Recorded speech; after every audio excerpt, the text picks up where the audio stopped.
Olá, meu nome é Gabriele Lomba, eu sou jornalista e sou mãe do Bernardo. Aqui do meu lado duas convidadas, a Marina Vargas, editora, mãe do Bernardo e do Francisco, e a Bianca Ramos, que é arquiteta e irmã da Carol.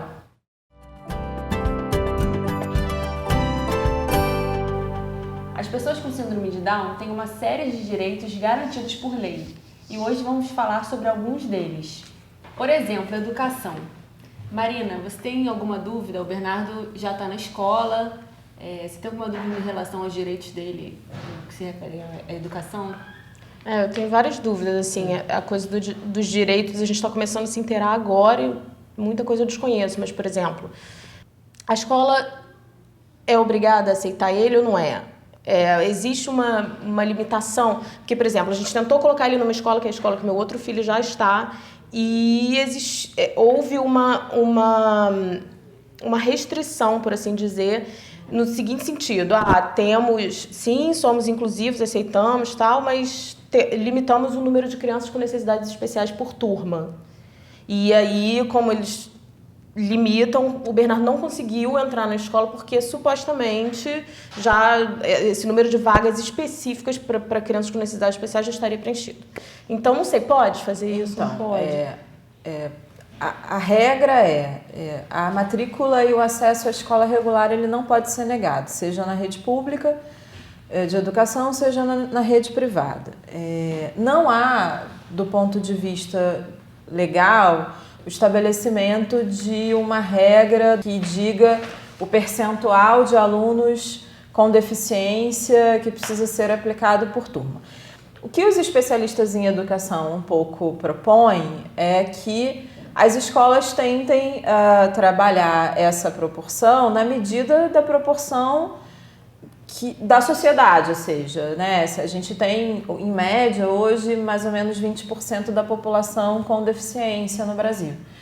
Então, você aplicaria um pouco essa proporção também no que se refere para que o espaço escolar e o ambiente escolar reflita, né, a convivência que se produz na sociedade.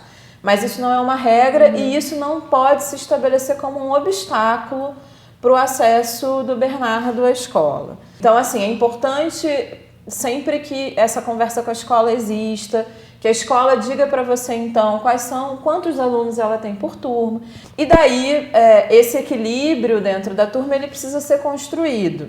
Não há uma regra pré-estabelecida para ele. Esse é um processo de conversa com a escola. Mas eu acho que a gente tem que ter muita consciência de quais são os nossos direitos para nessa negociação com a escola, inclusive a gente conseguir informar a escola de que talvez ela esteja com uma concepção equivocada do ponto de vista da composição das turmas.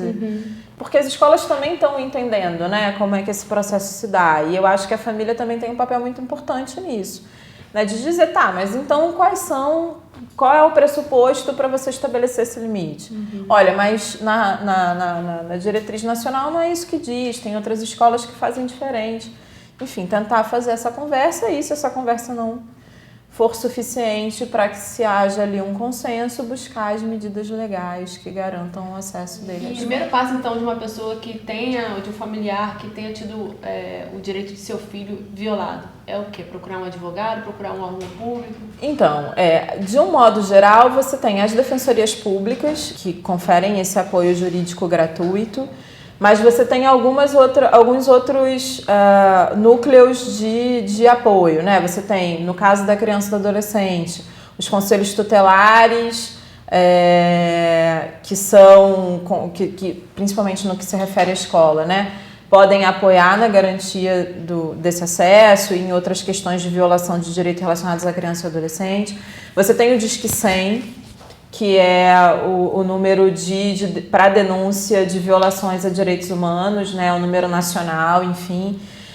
Você tem os núcleos da OAB, você tem, enfim, todos esses espaços em que as famílias podem buscar orientação e apoio para intervir diretamente quando algum direito for violado ou restringido.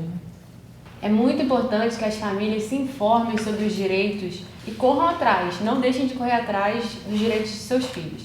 Bom, muito obrigada a você que nos assistiu, muito obrigada Bianca e Marina, E se você curtiu, já sabe, compartilhe, porque multiplicando informação é a melhor maneira de a gente combater o preconceito. E fique ligado no próximo vídeo.